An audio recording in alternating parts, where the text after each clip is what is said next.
Offrir des seringues et du matériel stérile aux consommateurs de drogue, ça a été un des premiers gestes et un geste très important qu'on doit absolument continuer à faire. L'idée, c'est une seringue pour chacune des injections et qu'il fallait absolument que la personne UDI qui vient chercher du matériel puisse bénéficier d'un bon concealing, mais aussi puisse sortir avec la quantité de matériel qu'elle a vraiment besoin pour s'assurer qu'il n'y ait pas de partage.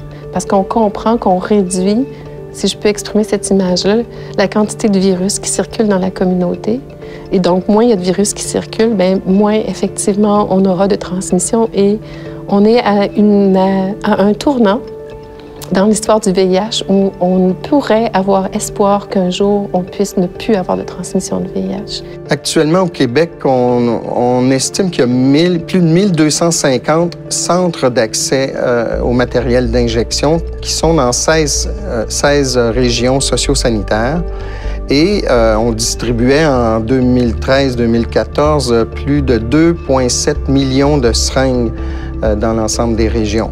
Ça semble beaucoup, 2,7 millions, mais si on compare avec la Colombie-Britannique, pour un même nombre d'usagers de drogue, eux en distribuent jusqu'à 7 millions par année. Ce qu'on retrouve dans la communauté, c'est des gens qui s'injectent dans des lieux publics, ont peur de se faire prendre, font ça rapidement et vont jeter une seringue à la fois dans l'environnement pour ne pas être pris avec des seringues sur eux. Tu patrouilles dans la basse ville de Québec, tu as bien plus de chances de te mettre les doigts sur une seringue souillée que de te faire braquer un gun d'en face. C'est un des plus gros risques qu'on a. C'est arrivé tellement souvent, on a vu des policiers embarquer sur la trithérapie en cause d'accidents comme ça. C'est pas le fun. Parce que toi, tantôt, tu le dis, là, tu dis « je touche du bois, je suis content, j'ai rien ». Mais pour toi aussi, c'est une crainte d'avoir de quoi. Mais pour les policiers, c'est la même affaire. Surtout que c'est un milieu inconnu, tu sais. Tu t'en parles, t'es à l'aise. Nous autres, on n'a pas l'aise que tu as dans ce milieu. Fait que c'est sûr que la peur directe qu'on a, c'est quand de la seringue, pas capsule en plus, ça vient nous chercher, là. Dans nos travaux, on a regardé ce qu'il en était par rapport à ces risques-là pour les policiers. Puis il n'y a aucun cas de policier ou d'intervenant en sécurité publique qui a été rapporté et documenté au Québec où il y a eu transmission, que ce soit par des crachats, des piqûres d'aiguilles. Donc, ça vient relativiser un peu ce risque-là.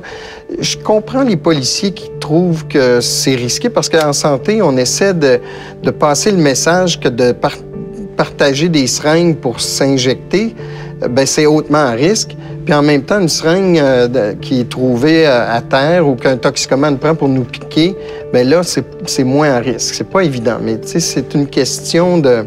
Quand la personne qui s'injecte des drogues, elle s'injecte, si elle utilise du matériel déjà utilisé, elle l'envoie directement dans sa veine et dans la circulation sanguine. Donc, s'il y a un virus là-dedans, il va se promener partout dans l'organisme.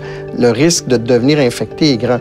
Pour une piqûre d'aiguille, c'est moins évident. Dans le cas des utilisateurs de drogues d'injection, le fait de les retirer d'un parc, tout simplement, et les expulser, entre guillemets, d'un parc, sans leur donner de solution et d'option, ils vont aller dans un autre parc. Ils vont aller dans un autre lieu public. C'est une roue qui tourne sans cesse et on s'en sort jamais.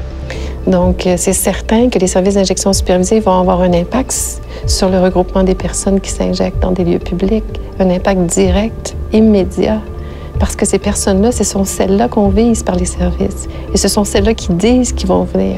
Les services d'injection supervisée sont une solution, ne sont pas un problème, sont une solution à un ensemble de situations, que ce soit de santé, donc la réduction des décès, la réduction des surdoses, même le VIH, l'hépatite C, mais aussi à toute cette question-là de la perception de la sécurité publique.